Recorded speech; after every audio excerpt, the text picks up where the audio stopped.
on introducing us to Python, like I said. So we'll be using Google Colab. I'm sharing my screen. Please give me a thumbs up if you can see my screen.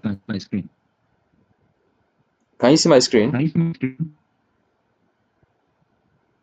Hello, can you see my screen, please? All right. So we're going to be using Google Colab. For this session. And to access Google Cloud, what you need to do first is to log into your Google Chrome or your Gmail account. I recommend that you use Google Chrome for that. So this is Chrome. I've signed in my Gmail account. The next thing I'm going to do is to search for Google Collaboratory. Google Collab. So once you search for Google Collab, we open like this. You can see search bar option that appeared here is Google Colab. When you click on the link, it will load and show you what Google Colab is all about. As you can see, my network is not so stable. That is why this is not running well. But let us just give some time to it run well.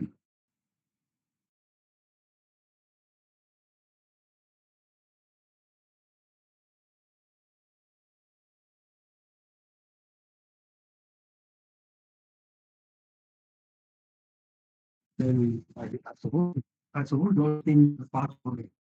Hello? Uh, please confirm you can see if you can hear me clearly.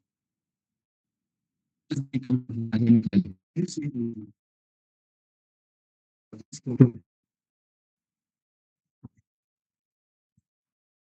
the network is very slow. This for my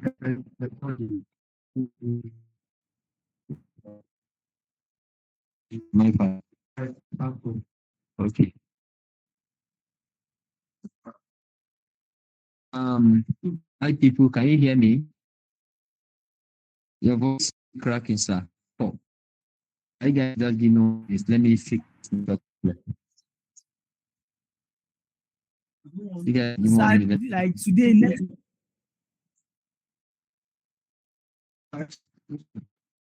Okay, 567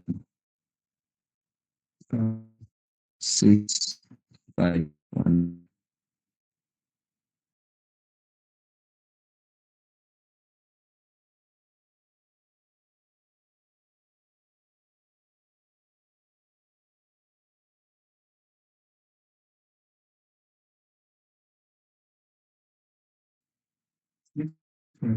Six,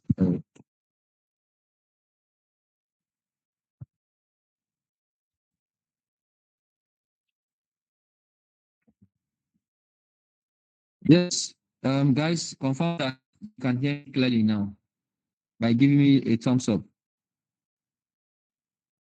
Me can hear me clearly. Beautiful, beautiful. So I guess right. If we want to give me thumbs up. Okay. Now from my screen you will see that Google Lab, and what is written here, it says the full name is Google Collaboratory, and Google Lab is hosted deep notebook. It's actually a deep notebook service. Is that requires no setup to use, and it provides free access to computing resources, including GPUs and CPUs. So Collab is actually machine data.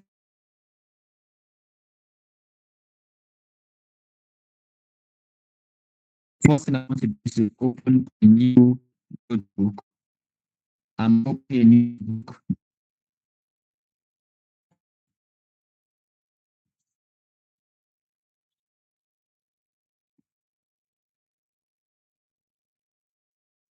Once the notebook is up, we'll continue.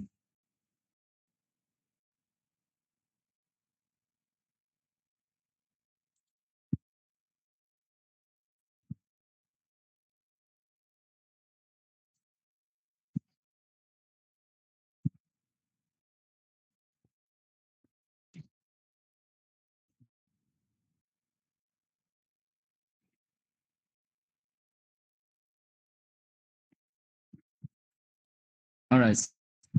Um, it's still loading. The notebook will load soon. So one of the other option that you can use for your coding, if you don't want to use Google Colab, is for you to use Jupyter Notebook. Jupyter Notebook. But Google Colab is the same thing, exactly the same thing as Jupyter Notebook. The difference is that Jupyter Notebook is part of Anaconda distribution packages, and it is going to be hosted in your local PC. But Google Colab is hosted in the cloud. All right, so this is Google Colab that's opened, and you see right now it's said to be on title 2. We have not saved this file. I'll just quickly show you around Google Colab, introduce the surface, the platform to you. So this is where you usually title the work. I'll call this um, live coding for numeric for MTH, live coding for MTH 417. That's what I'm titling this notebook. There are menus here. We have the file menu with different options on the file menu, which we are going to be using once in a while. We have the edit menu, which has some edit options. We have the view menu. This view menu gives you opportunity to view your code and markdowns in different ways. We also have the insert menu. This insert menu allows you to insert new cells for your code and your text. We have the runtime menu that allows you to execute each line of code, tools, and help. Like I said earlier, we'll be touching on this as we go on.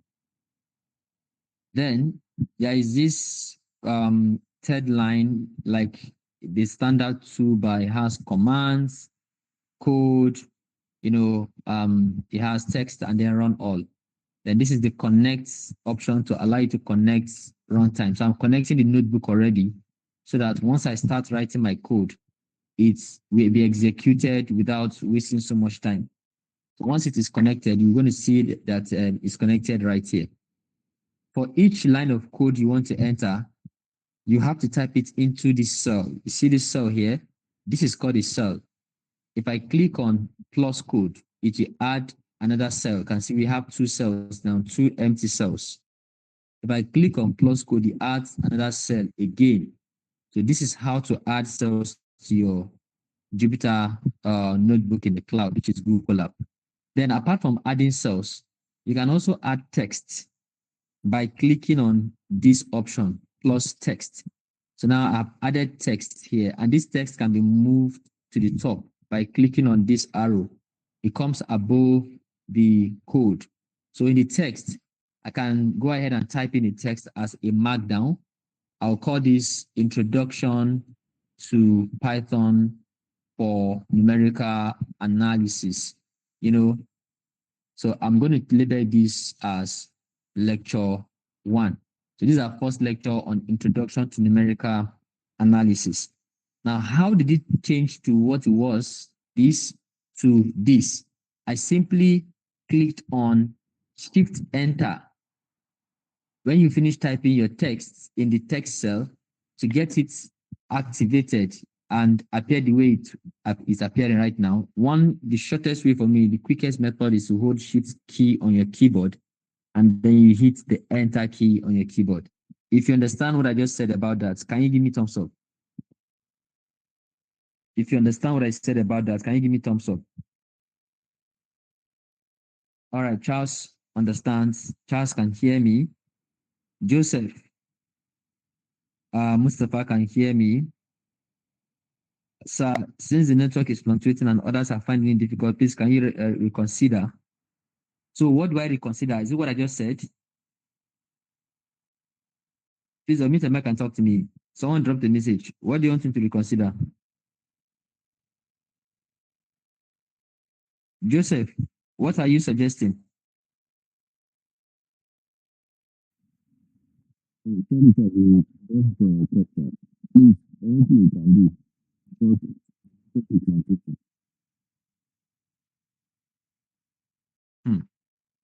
Joseph, you'd have to come again. Charles said he can hear me clearly. I've switched my network. Joseph, if you can see, if you still cannot hear me, it's most likely your network because I've switched to a better network. And Charles has just confirmed that he can hear me. Well, like I said, this call is being recorded. Even if not everyone can hear me clearly, I can always provide the recording once the class is over. Is that okay? Is that fair enough? Can you give me a reaction if that makes sense to you? Okay, good. So I have just written a line of code, not code, a line of markdown. This introduction to Python programming is a markdown. And to make it a header, I used one hashtag. If I take out the hashtag and run it this way, it looks like it's a paragraph. You can see that the text is not as bold as it was earlier. All right. If I want it to be bold, I have to start with a hashtag and then hit enter. It makes it bold as header. That is how to type in text within your Jupyter Notebook workspace. I will talk more about that as we proceed. So the first thing I would like to explain here is some of the packages that we'll be working with. Or before we go into packages, let me introduce some basic numerical types, data types. So I will add it to a text also. The next thing I'll talk about is basic data types in Python. Basic data types in Python. So what are these data types in Python? The first one is called integers, right? The first data type is integers. So what are integers? So integers are, of course, the way you know the definition of integers in what? In mathematics, that's how it's been defined in Python, whole numbers. For instance, I can say x equals 6 is an integer. I can say y equals 100 is another integer. I can say um I can say z equals z equals -8 is another integer. For me to execute this cell for these three variables, I've picked three variables x, y, and z to be registered in memory. I can click on play button to run the cell, or I simply hit shift enter. Once you see this green checkbox, it means that this cell it has been executed. Yeah, that is the right word. The cell has been executed and the variables are now registered in memory. So I can use these variables x, y, and z to perform any calculation afterwards. Now I want to perform the calculation in a new cell. I'm not performing it in the same cell. Of course, I can do everything in one single cell, but I would like to perform the calculation in a new cell. So let's say we want to add x plus y. So what's going to be x plus y? What do you think x plus y will give us? X plus y. If I run this cell, what do you think the result should be? What is x plus y? Since x is 6 and y is 10, what do you think x plus y will be? Can you drop the answer in the chat box? What will be the value for x plus y? Drop the answer in the chat box. This is just me confirming if you guys can hear me and if you're following with the class. X plus y will be equal to what? 106. Thank you, Mustafa. Let's hit shift enter on my keyboard. And that's it. The answer is 106, just as expected. So why did they give me 106? Because I have already assigned the variable x to 6 and assigned 10 to the variable y.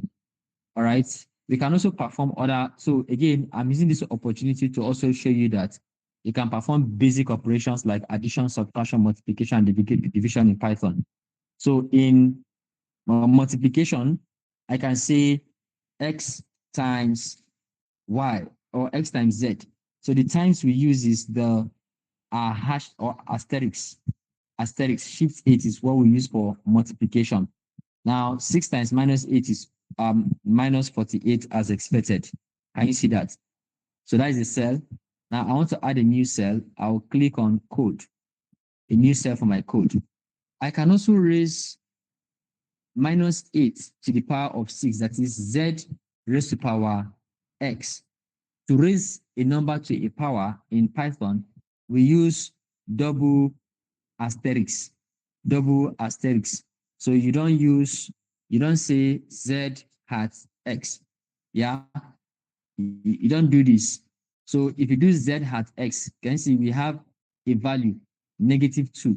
Ordinarily, z -8 raised to power 6 is 262,144. But when I did z raised to the power hat x, we got -2. What do you think -2 is? -2 is obviously not z raised to the power x. It's not. All right. It's a different operations that we've not defined yet. But the operations that I want us to pay attention to that we're talking about right now, I'm going to define this hat very soon. The operations that we are familiar with, I want us to take note of are addition, multiplication, and exponents. In fact, there's a way I can write it better so that we all see what operation is being performed for each line. I can use a statement called the print statement within Jupyter Notebook to print out the results in a more fancy way. See how I'm going to achieve that. So let's play with some variables. I can say, or let's leave variables. Use the print keyword. There are some keywords in Python. One of them is the print keyword. I can say print the value or the addition, the sum of x and y is, so I can write it this way, the sum of x and y is x plus y. Do you see that? So once I write this, I can also say print the sum, or not sum this time around, the products of x and y, or the product of yes, x and y is, then I go ahead and say, tell me the product of x and y, x times y, using hashtag or using asterisks. I mean to say, I can also say print the exponents or the power, or print say z to the power of x is, so that is z raised to the power x. Now, if I do this and I run this query or I run this cell by hitting Shift Enter, you see the result? Can you see that the result had come out as expected? The sum of x and y is 106. The product of x and y is 600. The z to the power of, let me take this as the z to the power of x is 26,144. So what I have just done, I've done two things. Number one, I have been able to declare variables that are all integers and assign some specific numbers to these variables, x, y, and z. Secondly, I have written an F-string format of print statements. So this is called an F-string format. Let me write as a comment. This is F-string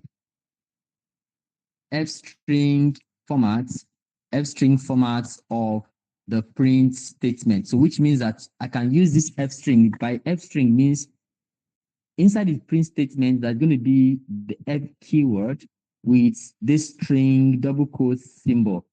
And this allows us to mix text and any actual evaluation. So we are actually evaluating x plus y within the print statement.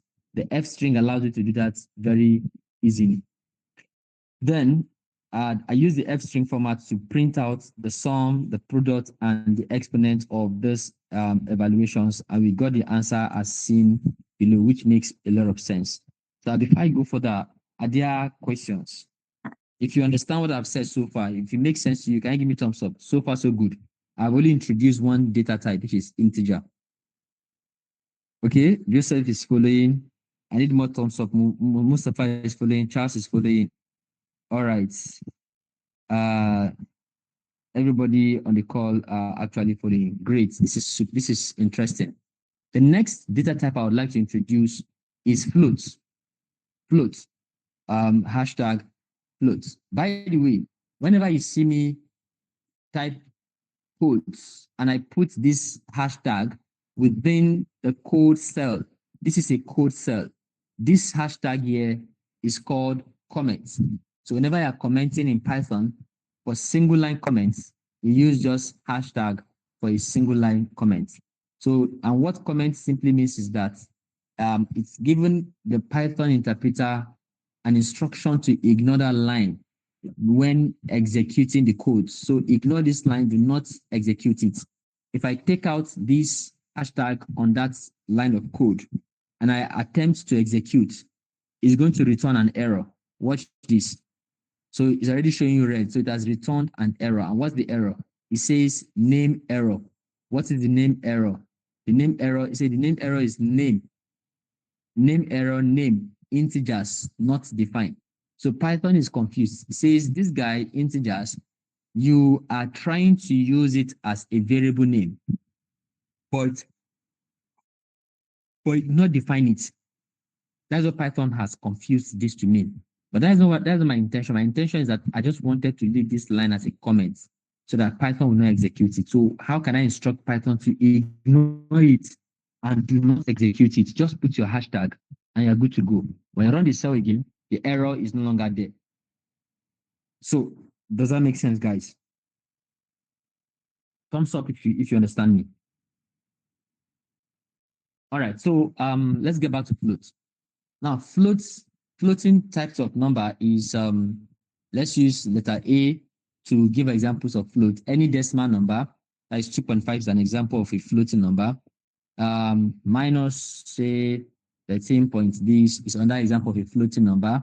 C. Even the pi is an example of floating number, pi.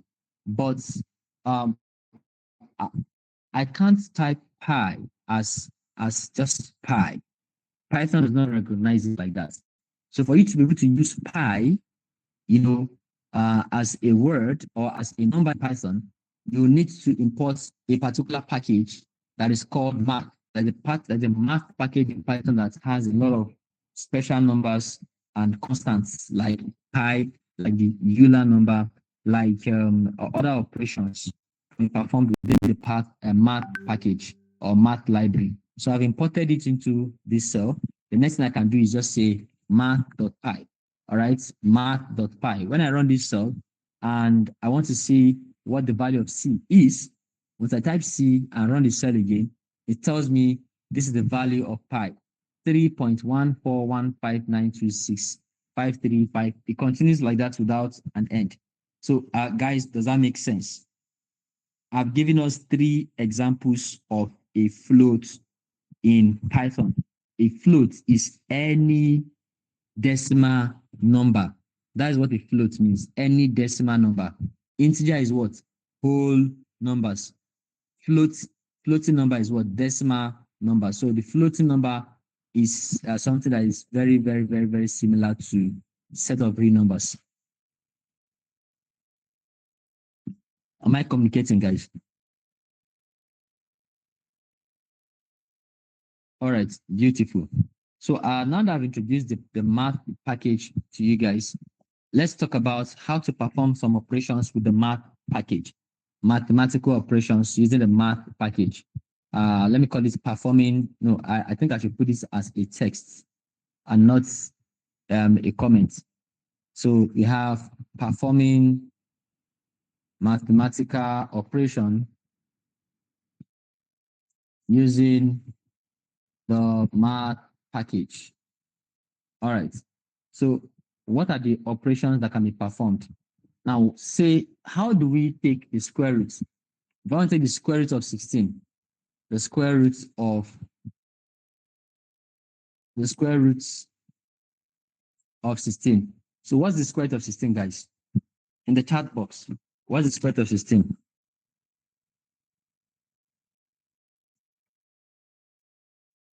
Drop the answer in the chat box. What's the square root of 16?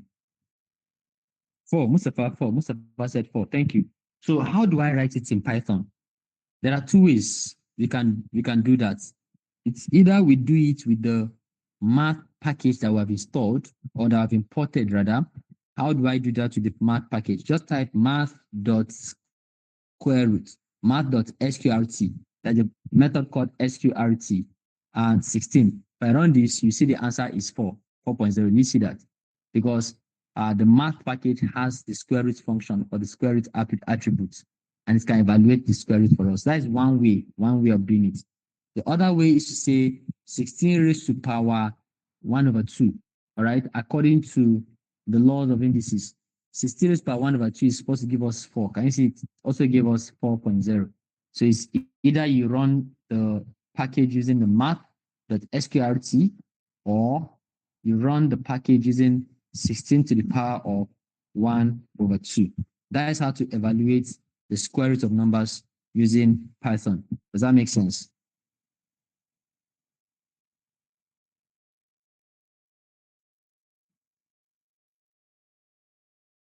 How about exponents? Exponent, you know where we have e to the power of x, e to the power of 3, e to the power of, how do you write it using Python? Use maths exponent to the power of 1. So if I put 1 in the bracket, this is the exponent, the first part, just e.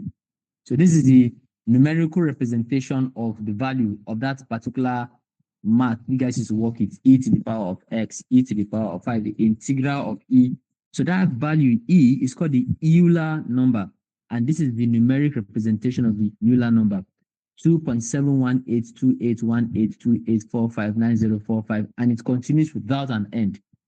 It actually continues without no end. So that's that about that. Are there questions?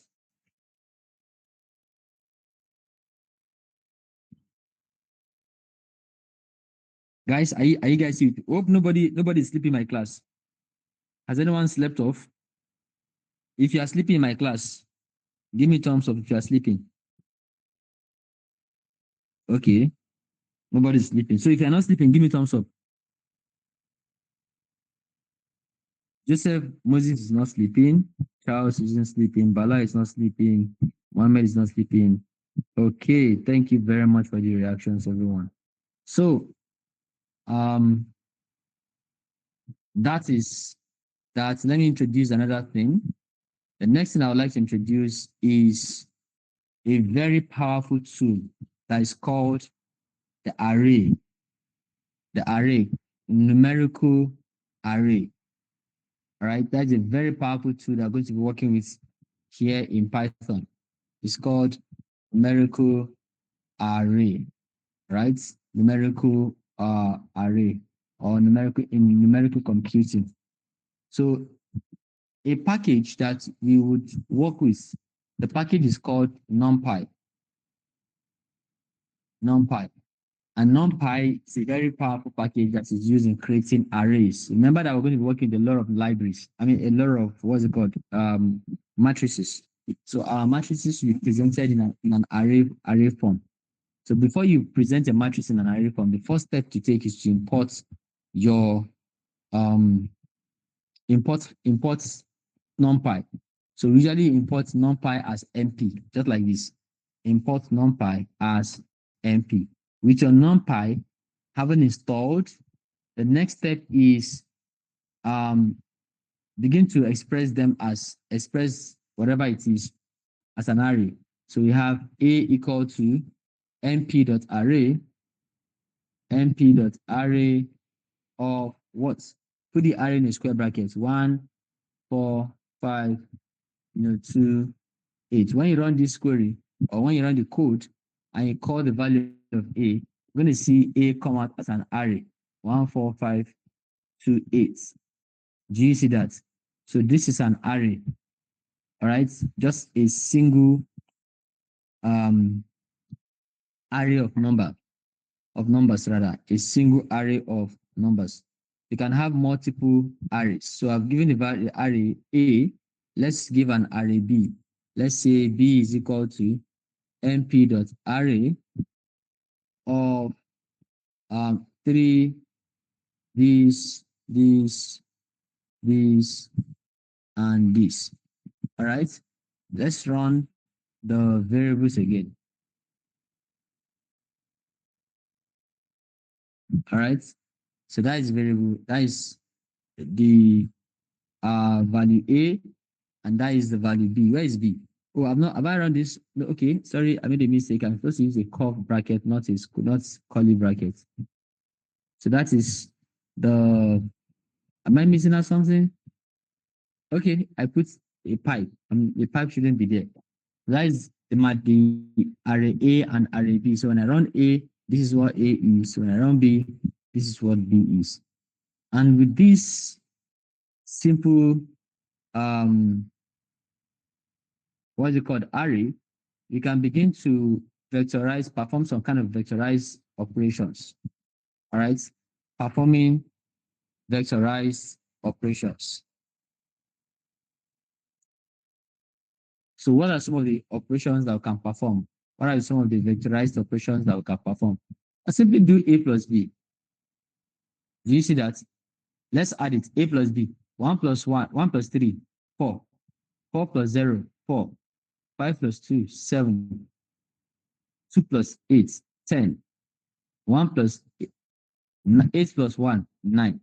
Can you see that the addition is very straightforward and it's a pointwise addition that was done right there. Pointwise addition that was done right there. Then we can also have matrix representation. Matrix representation. So these are just single arrays.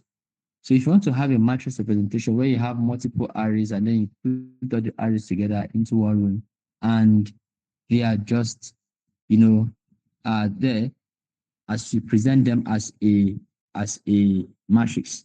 So let's see an example of how to present an array as matrix. Let's say matrix A is equal to mp.array. mp.array of what array? So you want to present a 2 by 2 array, 2, 4. Then you put a comma, right? 2, 4. The next one you type will be, let's say, let me go to, let's say 2, 4, 1, 3. All right, close the bracket. Now this is a 2 by 2 matrix. It's a 2 by 2 matrix. When I run A, this is what A would give. Let me see. Oh, sorry, I put this in a text. It was supposed to be inside a code. So then put it back into a code. All right, so now when you run matrix A, where am I getting this error from? Okay, sorry, I'm supposed to put them inside a bigger square brackets, here and here. All right, so I think with this, one can run this and then you not have any error. So A is equal to, do you see A? A is a 2 by 2 matrix with the component 2, 4, 1, 3. That is A for you. Right? That is A for you. Let's enter B. Let's say B is a matrix mp.array. So can you suggest numbers for me? What numbers should you use for B? Anyone? Anyone? Suggest the numbers that we can use for the matrix B in the chat box. We want to form a 2 by 2 array. A 2 by 2 array for matrix B.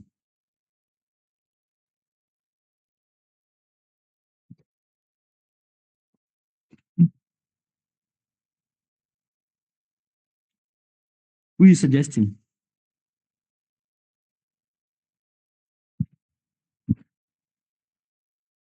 Who are you suggesting? Drop it in the chat box, please. Drop it in the chat. Drop it in the in-call chat box.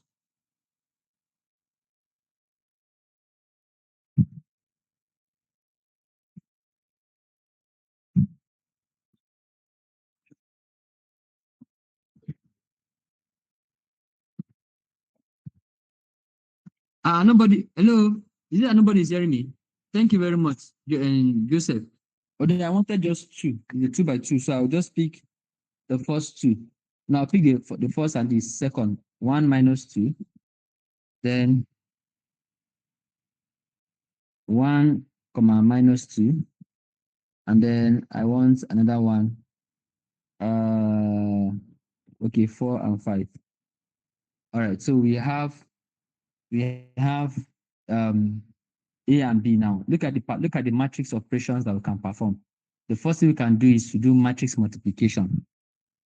I can do matrix multiplication. So how do you multiply 2 matrices here? Just say mp dot dots. mp dot dots. So mp dot dot means mp dot. That is A, comma B. This is the answer. This is how to multiply 2 matrices. So I have matrix A, matrix B.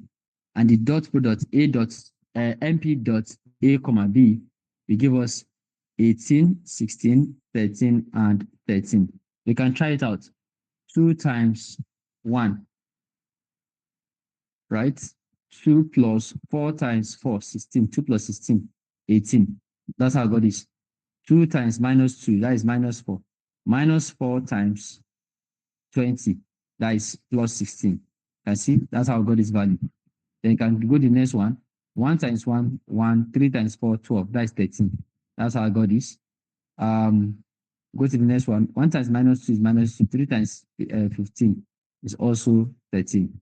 So as you can see, if you want to multiply two matrices using Excel, using Python, what you just need to do is use your np.array or np numpy.array, not numpy or np dot a and b.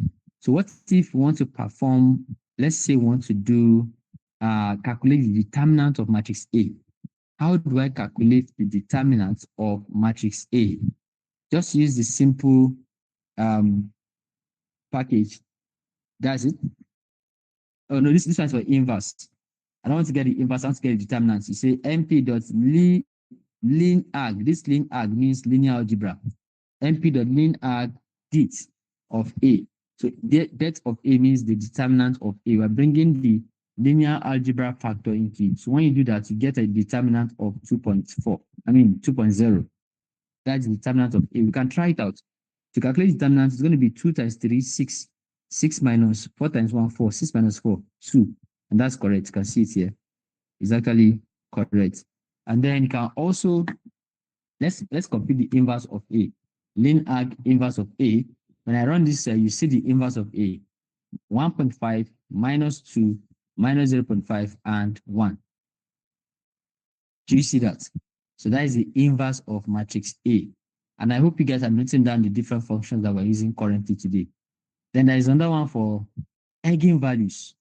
If you want to search for the eigenvalues, all right, let me write this one down. Let me label this properly.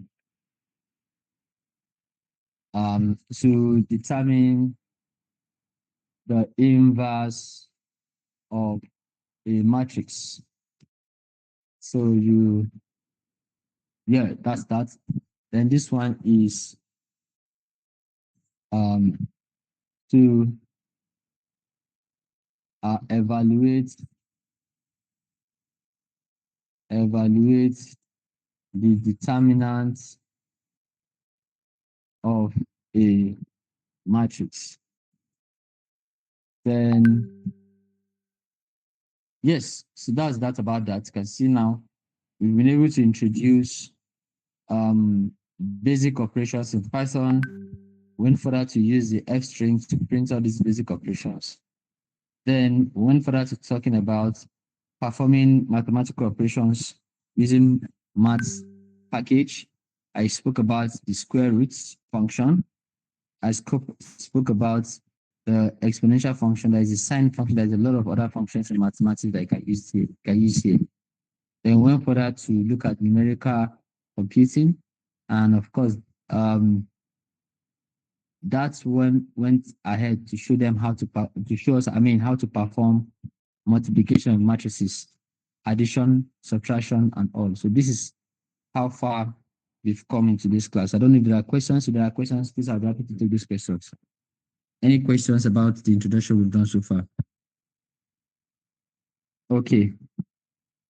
So in the absence of questions, I would like us to I'd like to give us a very simple question. I'd like to give a very simple question. Are we ready? I will set my question. Okay. So tell me, I'm going to write a matrix now, right? I'm going to write a matrix, and I'd like you to tell me how I can express the matrix by a 3 by 3 matrix. How do I express it in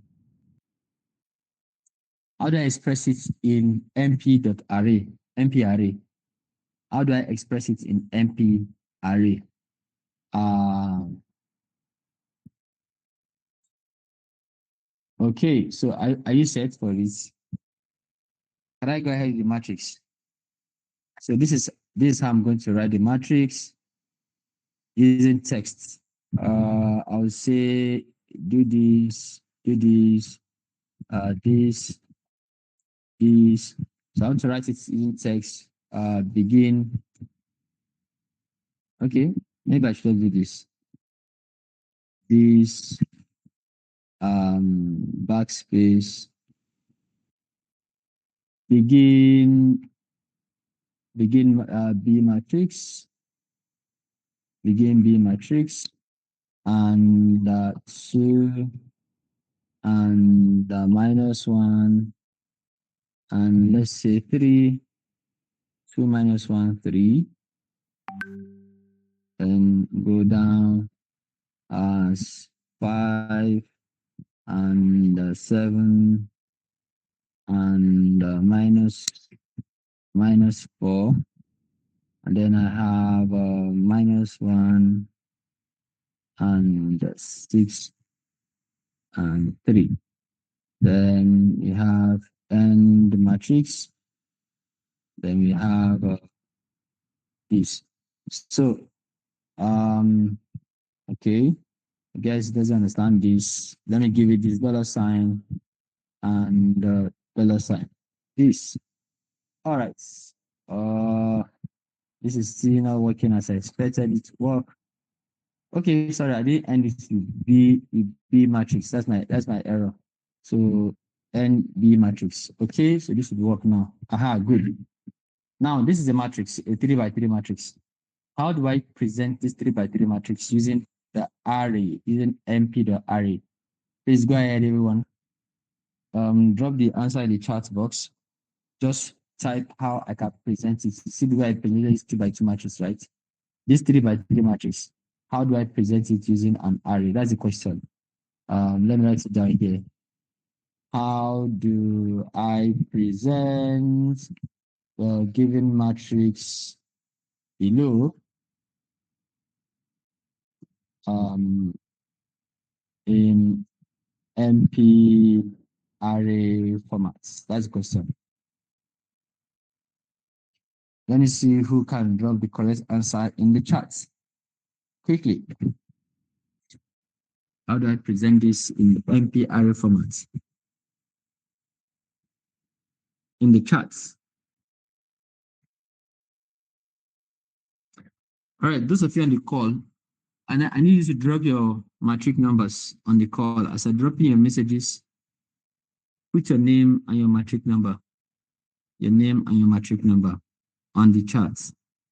Let's do that quickly. So there are two things I've requested from everyone. First, I want you to drop your name and matric number on the chat. Secondly, I want you to drop the solution to the problem. How do you present that in a meaningful way in mp.array format?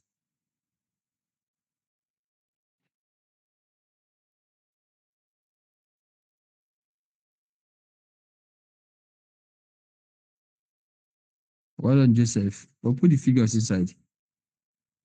You didn't put the numbers inside now. I want the numbers to be there, Joseph.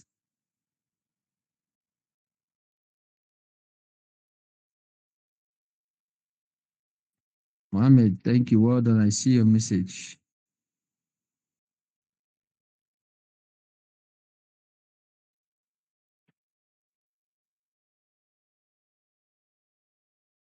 Joseph, I believe you're trying to retype your solution, so I'm waiting for your answer, as well as others.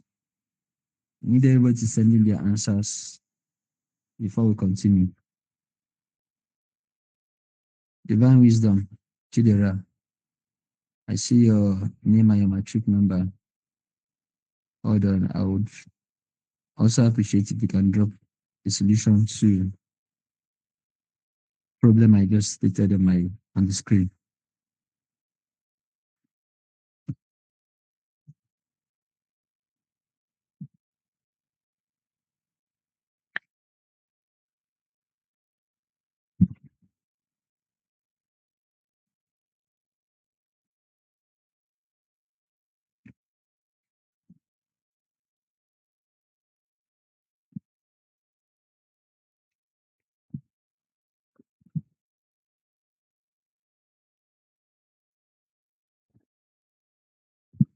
I'm still waiting.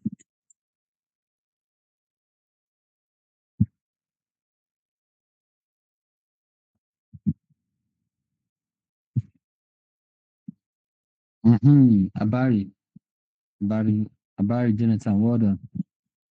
I see your response. Well done. So Jonathan, go ahead and drop your matric number and your full name and matric number.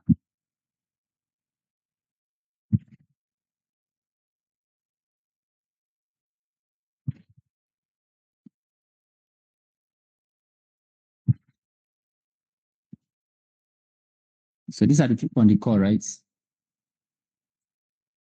Need everybody's details. Are you taking your attendance already? So if you don't put your details, it's not my fault that the attendance was not captured.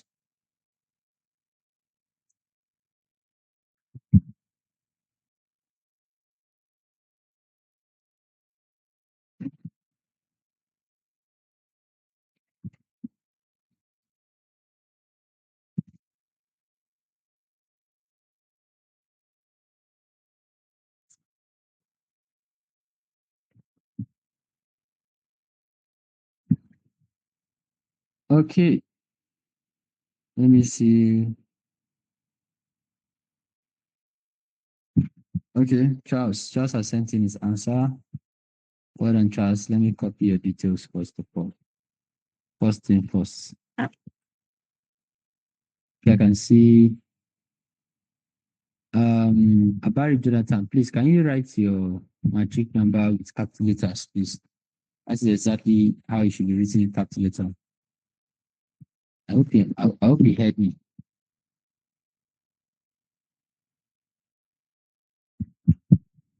Bala, please, this is your matric number. Type it in capital letter the way everybody had written it, please.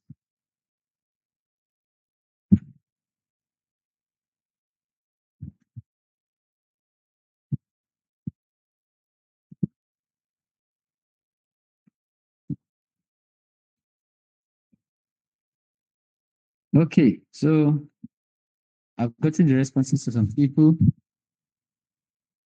and I've seen the matric number of others. Thank you, Mustafa, for sending the response. Mustafa, your answer is correct. Joseph Moses, your answer is eventually correct. Well done. And Charles, your answer is also correct. So I'd like you to give yourselves a round of applause. As well as Abari Joseph. Give yourself a round of applause.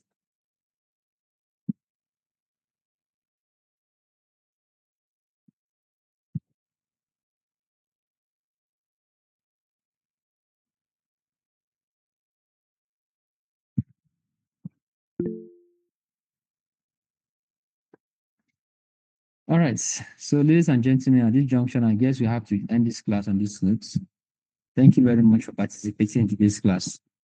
Once the recording is available, I'll share it with everybody on the space. And we'll continue the conversation from here. But if there are questions, I'll be happy to take them. Are there questions or you need any clarification about anything that I've discussed in this class? I'll be happy to answer them. Any question, guys? Just go ahead. Go ahead, Jonathan.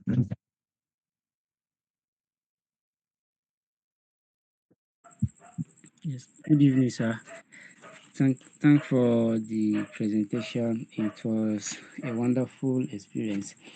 But mine is not just a serious question. Is I just want to know you actually did that, but network that time the network was not stable, so I could not get you clearly how to install the Python in on our system. I think that's my Okay. question, sir. All right. Thank you. Perfect question there. So this platform I'm using right now is online. I didn't install it. I've not, and I did not do it, but I did not talk about installation. So I don't want to talk about installation on this call because of the network. I don't want anybody to miss out. So for now, you can also use the same platform that I used here. This one is like it's not. It doesn't require any installation. Just go to your Google. Once you go to and search for Google Colab. So once you search for Google Colab, it will bring you. Just do a Google search. It brings you on this link. Select the first one. Once you select the first one, it opens up Google Colab. Click on New Notebook. And that's all. That is all. The only thing you need is just internet. That's all. You don't have to do any installation for now, right? When we will do installation, I'll talk about it in the class. So for now, just do Google Colab and then you're good. Is that okay? All right. Any other questions, please?